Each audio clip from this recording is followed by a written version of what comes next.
stay with that story and give you some insights, expert insights into Andy Burnham's economic agenda. Let's hear now from Professor Sambit Bhattacharyya, who is head of economics at the University of Sussex. Good evening to you, and thank you for your time, Prof. So the old adage goes, "Is the economy stupid?" What do we make of Andy Burnham's understanding of that old adage, and what is the context and background that has perhaps brought him to that realization quite early in his tenure as Prime Minister? Thank you for having me. I think you're absolutely right in saying that it's the economy which essentially led to the downfall of our previous Prime Minister, Keir Starmer.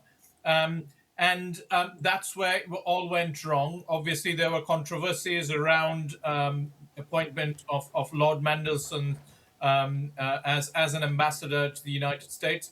But in general, welfare cuts and Sir Keir Starmer's failure in ensuring economic growth during his term as Prime Minister essentially led to his downfall.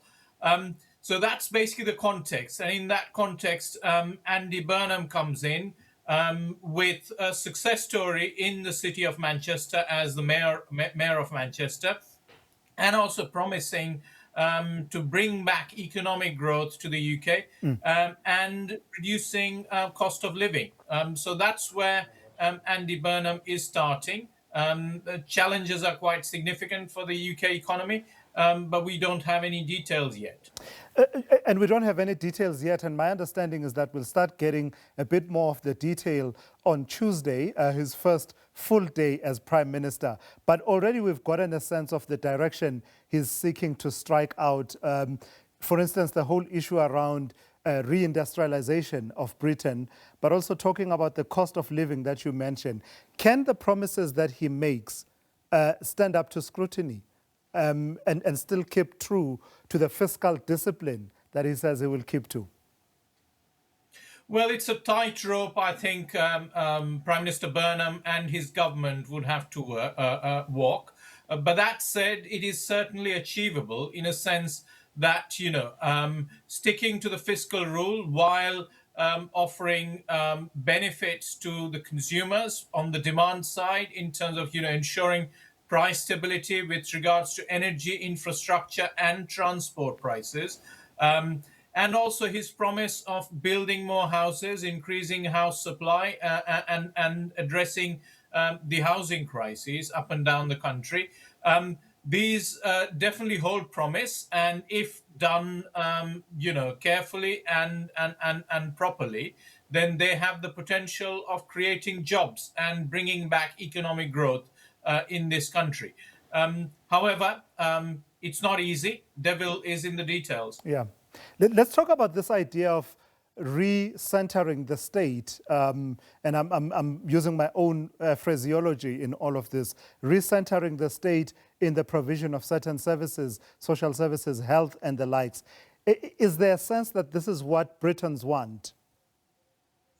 I guess, definitely outside of London and in the core areas of Prime Minister Burnham's, core constituency, which is in the north and the Midlands, etc.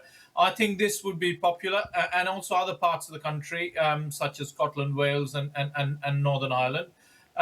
This holds promise again in terms of, more devolution of education, healthcare, and transport and other social services to local governments. This definitely holds promise. But that said, I think we still would need the details in terms of how this will be funded and how the services would be delivered effectively. So again, as you said, we are waiting for tomorrow and thereafter. Yeah. And speaking of devolution, there's this idea of number 10 North. What's that about? This whole idea of devolution of some of the functions all the way to Manchester, interestingly. Where does this idea come from, and which constituency does it please or seek to please? And what function does it seek to play in British political life? I think, this essentially comes from Prime Minister Burnham's background as a campaigner and a strong believer in devolution and local government. And he has been, quite successful in that as mayor of Manchester. So that's where it is coming from.